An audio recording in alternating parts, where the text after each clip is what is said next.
3 বছরের সম্পর্কে ইতি টেনেছিল অনয়, আর তার কারণটা আমি নিজেই।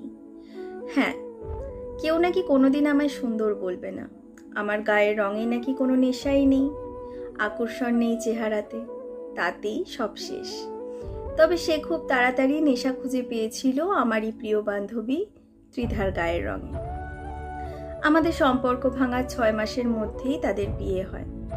পৃথিবীতে আমিই হয়তো একমাত্র মেয়ে যে তার এক্সের বিয়ে আর প্রিয় বান্ধবীর বিয়ে একসাথেই অ্যাটেন্ড করতে পেরেছিলাম।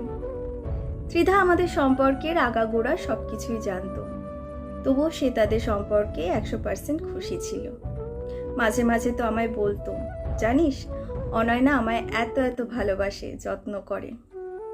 আমি নির্বাক ছিলাম, কারণ এই গল্প তো আমার ছিল, তবুও ছেড়ে দিয়েছিলাম তাদের। বিয়ের কার্ডে আমন্ত্রিতদের লিস্টে আমিই নাকি প্রথম ছিলাম।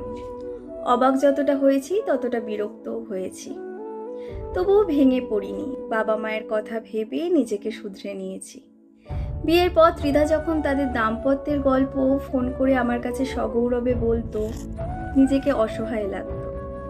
তবে আমার সে অসহায়ত্ব বেশি দিন টিকেনি। বছর খানেকের মধ্যেই পারিবারিকভাবে অভ্রর সাথে আমার বিয়ে হয়। 7 বছরের বড় সে আমার থেকে। সবসময় তার কাছে কেয়ারিংয়ের তুঙ্গে আমি। তুমি থেকে তুইয়ে নামে না। মুখ ফুটে ভালোবাসি না বললেও তবে নিয়ম করে খোপায় বেলি ফুল গুজতে দেখেছি প্রায়শই। সারাদিন বাইরে থাকলেও দিনের শেষে এসে পৃথিবী জয় করা ভালোবাসার যত্নে আমাকে আগলে রাখত। আর এদিকে অন্য গল্পে ততদিনে নেশা কেটে গেছে। ত্রিধা আর অনয় বিয়ের 4 বছর পর ডিভোর্সের পথে পা বাড়িয়েছে। না, আমি অভিশাপ দিইনি। কাকে অভিশাপ দিতাম? যাকে জীবনে 3টে বছর উৎসর্গ করে দিয়েছিলাম, নাকি যে বন্ধুত্বের সুযোগে প্রতিনিয়ত ক্ষতবিক্ষত করেছে আমায়? তবে ওদের কাছে আমি কৃতজ্ঞ, কারণ ওরা না থাকলে অভ্রর সন্ধান পেতাম কিনা কে জানে।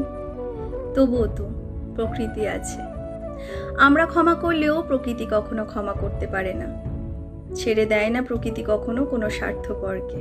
কলমে স্মৃতিকথা দত্ত, পাঠে মৌমিতা।